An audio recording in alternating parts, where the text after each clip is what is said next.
So guys, another tip for the Linux privilege escalation is password reuse. So if you, before getting any reversal, you may have faced some credentials or like usernames or something like this. So if you gain any credentials, you try to use them if that user may have the root privileges.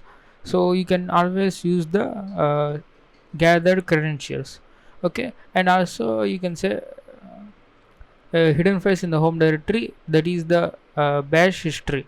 So generally in normal pen testing, this file can be logged, so you cannot read this file. So in sometimes it may be the intentional way to get the root. So all you need to do is say dot star history, so it will give you all the contents of the files, that is with the nano history and bash history, etc., and hit enter. So you can see this is my previous command, and uh, you can see there is a MySQL connection to the host, and the user is root and the password is password123. So that means this some host.local may be our own IP address. So let's verify that. Cat chc.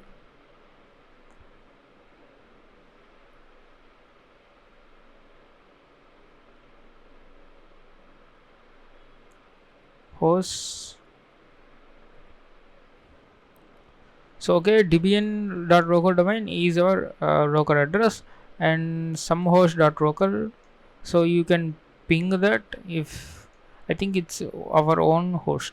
So what you can do is you can say su root, switch to root, and type the password 123. So you can give it a try. So you can see we have successfully logged in. So there is a username and the password in the history file. So now let's exit. So we have some VPN file. You can also view the content of that,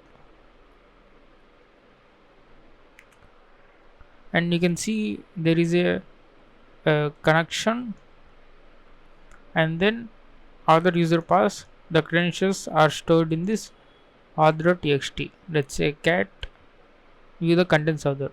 So you can see the root password and the password. So you can use this to switch to root user. And another thing you can do is you can go to the root directory and you can search for any hidden files. So one hidden file you can do is .ssh. So if you have the private key access, then you can use that to log in into the root user without any password. Let's go into the directory. Let's say ls -l.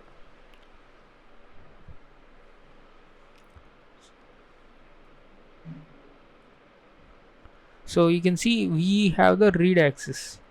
Okay, so that means we no need to set the command cmod 400 chmod. In case if you have the write access, you need to delete that. So that means this ssh identification only works with this 400, only the with read permissions. So in this case it's not required because we have only read permissions. So now with this identification, you can use I to identify this root key, and then you can say root at the rate this IP address. So let me copy this IP address and paste here and say yes, and you can see we got the root. So in this way you can root the passwords we have, and you can also search for any files that is having some any juicy information.